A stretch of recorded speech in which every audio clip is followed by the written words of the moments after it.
गोर लगै छी। हम विभा अखन मधुश्रावणी में जे महादेव के नचारी सब होइ छनि गौरी विवाह के, वही पर एकटा गीत दऽ रहल छी नचारी, तो सुनी।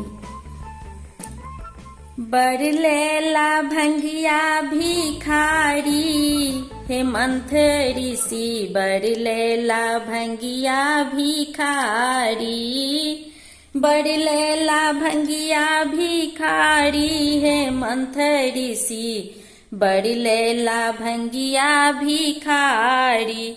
ओही बड़े के सुनी घर ने घरारी, ओही बड़े के सुनी घर ने घरारी।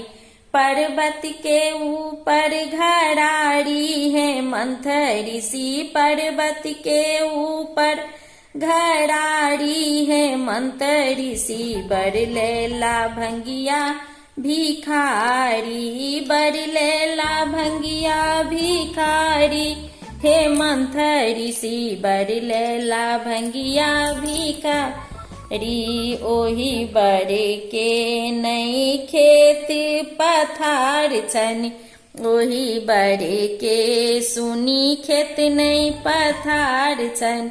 बसहा बरद पर सवारी है मंथ ऋषि, बसहा बरद पर सवारी है मंथ ऋषि, बर लैला भंगिया भिखारी, बर लैला भंगिया भिखारी है मंथ ऋषि, बर लैला भंगिया भिखारी।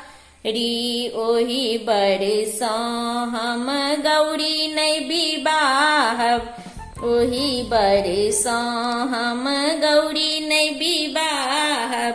मोरो गौरी रहती कुमारी है मंथ ऋषि, मोरो गौरी रहती कुमारी है मंथ ऋषि, बर लैला भंगिया भिखारी, बर लैला भंगिया भिखारी है मंथ ऋषि, बर भंगिया भिखारी, बर लैला भंगिया भिखारी हे मंथ ऋषि, बर लैला भंगिया भी।